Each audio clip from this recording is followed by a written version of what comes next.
आज बसंत का दिन प्रारंभ हो रहा है तो स्वाभाविक ही वृंदावन का स्मरण हो रहा था मुझे। वृंदावन की लीला के किस तरह से भगवान का श्रृंगार होता है। श्रृंगार में स्पेशल श्रृंगार होता है बसंत का, बासंती रंग का सब कुछ, फूल बासंती रंग का, से ये है बासंती रंग। ये बस ये नहीं है, ये फूल बासंत का। तो इसी तरह का श्रृंगार होता है, मुकुट, कर्णभूषण, वस्त्र और जो भी गहना होता है, करधनी, सब भगवान ग्रहण करते हैं। और राधा रानी भी एक समान वस्त्र पहनते आज के दिन। बासंतिक श्रृंगार होता है और लीलाएं भी बासंती राग में गाई जाती है, बासंती राग। और जो प्रसाद बनता है, भोजन बनता है, मिठाइयाँ बनती हैं, सब में यही रंग पड़ता है, इसी रंग का होता है। हमने देखा है सब जो भी प्रसाद होता है इस रंग का होता है, उसमें डालते ये भोग लगाया जाता है। और सखियाँ भी, सखा भी सब इसी रंग में रहते हैं, बसंती रंग। ऐसे बसंत ऋतु बहुत उल्लास का समय माना जाता है, खुशी का समय माना जाता है। भीषण जाड़ा का कष्ट बीतता है इस समय और अभी गर्मी का प्रवेश नहीं रहता है। इसलिए भगवान के लीला संचालन में, लीला प्रस्तुति में बसंत ऋतु का बहुत अच्छा स्थान है। जैसे उधर शरद रहता है तो शरद में भी वर्षा बीत जाती है और जाड़ा का प्रारंभ अभी नहीं होता है, तो मध्य भाग होता है वर्षा और जाड़ा। तो वैसे ही बसंत भी जाड़ा और गर्मी का मध्य भाग होता है।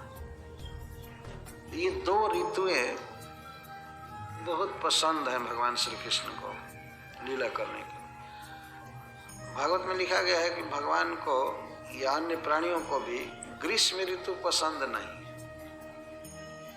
और गर्मी में भगवान बहुत कम लीलाएं करते हैं, स्पेशल बसंत में बहुत करते हैं। अब तो ये बसंत पंचमी से लेकर के और फागुन पूर्णिमा तक ब्रज में आज भी अब चालू हो जाता है होली गाना, और वहाँ का एक अद्भुत प्रभाव है, वहाँ का वातावरण है। आज से ही प्रारंभ हो जाता है और इतने दिनों तक रंग चलेगा, रंग चलता ही रहता है। छोटे छोटे बच्चे आने वाले लोगों को घेर लेते हैं और रंग डालते हैं जबरदस्ती। खास करके जो वृंदावन में लास्ट 5 दिन होता है वो तो जगहोरी ब्रज होरा, कैसा ये देश निगोरा। एक बार कबीरदास जी ब्रज में गए थे तो वहाँ के बच्चों ने उनके दाढ़ी को, केस को, सबको रंग दिया था पूरा, कई बार। तो उन्होंने एक पद गाया है, कैसा ये देश निगोड़ा, ब्रज हो जगहोरी ब्रज होरा। ये कैसा निगोड़ा देश है। संसार में होरी होती है लेकिन यहाँ तो होरा हो रहा है। देखिए तो होरा हो रहा है।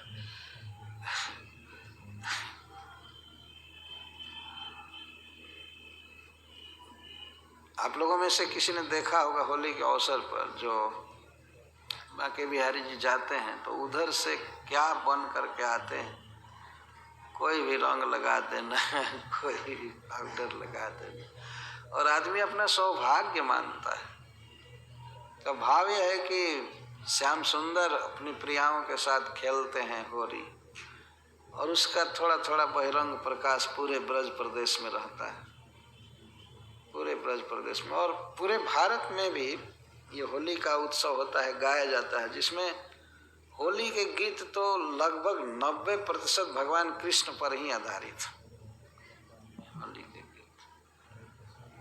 और वह होली का रंग जो उड़ता है, अबीर उड़ता है, वो हृदय के भाव का एक प्रकाशन होता है। यद्यपि संसार में लोगों के दूषित भाव होते हैं, परस्पर उतना शुद्ध नहीं है, परंतु फिर भी होली एक ऐसा त्योहार है, उसमें व्यक्ति बुरा नहीं मानता है।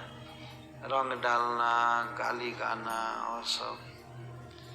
होली का जो खास दिन है, जिसको गौर पूर्णिमा कहते हैं हम लोग, उस दिन भगवान आविर्भूत चैतन्य महाप्रभु। जहाँ तक ब्रज की बात है, ब्रज में यह पर्व बहुत महत्वपूर्ण है। बसंत की अपनी अपनी छटा है, और जगह पर तो ये बसंत और सांसारिक भावनाएं ही पैदा करता है, लेकिन वृंदावन में यह बसंत कुछ और ही बात करता है। वहाँ ये बात छाई हुई है कि ये जो होली का त्योहार है, यह बसंत है, इसके मूल भोक्ता है भगवान कृष्ण।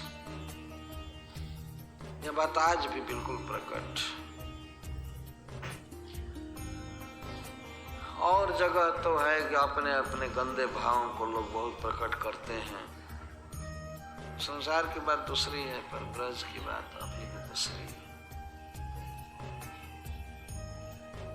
इस प्रकार बसंत में भगवान अपना भाव भक्तों के प्रति, खास ब्रजवासियों के प्रति, गोपियों के प्रति जो है वो प्रकट करते हैं, और गोपियों का भी बिल्कुल प्रकट होता है।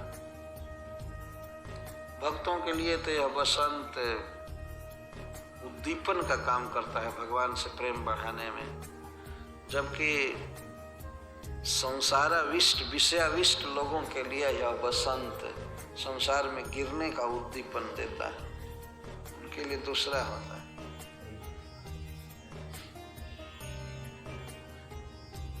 अपनी अपनी चेतना है, अपना अपना विचार है, पर हम भक्तों को तो अपने आराध्य देव के लीलाओं के अनुसार ही विचार करना चाहिए। अगर यदि वे बसंत में विविध लीलाएं करते हैं तो उन लीलाओं को गाना, मनन करना ये स्वाभाविक है। इससे भगवान कृष्ण में आकर्षण बढ़ता है। हरे कृष्ण। जय श्री कृष्ण।